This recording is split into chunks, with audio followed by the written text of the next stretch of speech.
बस पहाड़ी इलाके से गुजर रही थी कि अचानक बिजली चमकी, बस के करीब आई और वापस चली गई।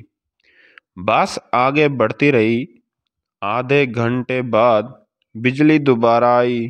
बस के पिछले हिस्से की तरफ लपकी, लेकिन वापस चली गई। बस आगे बढ़ती रही। बिजली एक बार फिर आई। वो इस बार दाईं साइड पर हमला आवर हुई, लेकिन तीसरी बार भी वापस लौट गई। ड्राइवर समझदार था।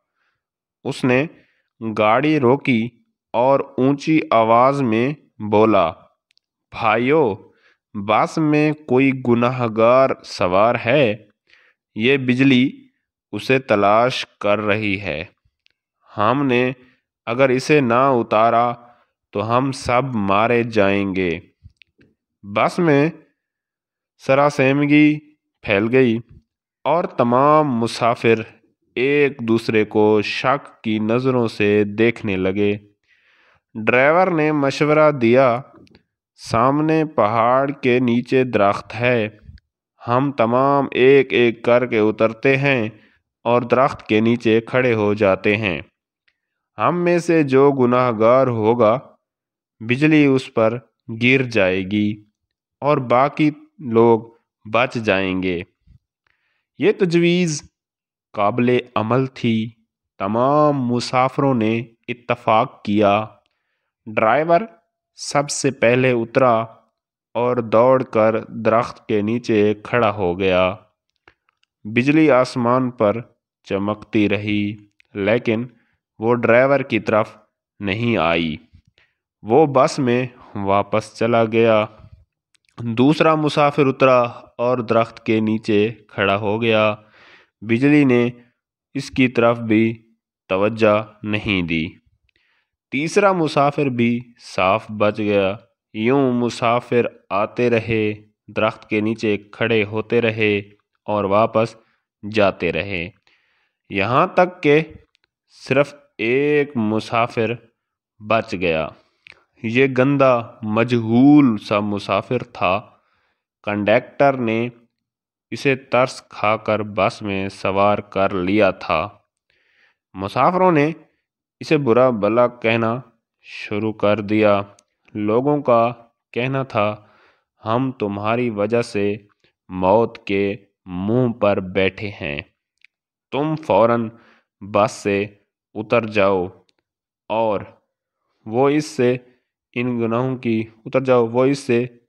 की तफसील भी पूछ रहे थे, जिनकी वजह से एक अज़ियतनाक मौत इसकी मुंतज़िर थी।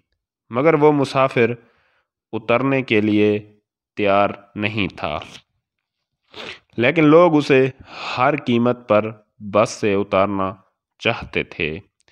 मुसाफिरों ने पहले इसे बुरा भला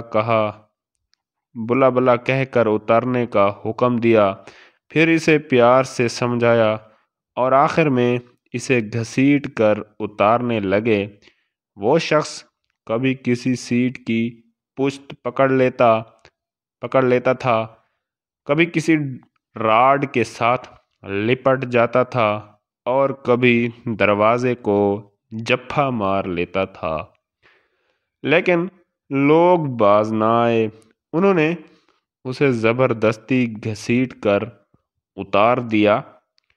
ड्राइवर ने बस चला दी।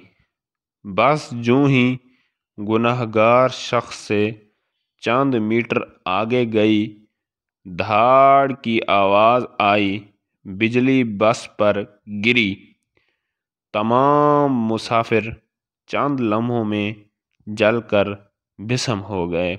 वो गुनहगार मुसाफिर 2 घंटों से मुसाफिरों की जान बचा रहा था।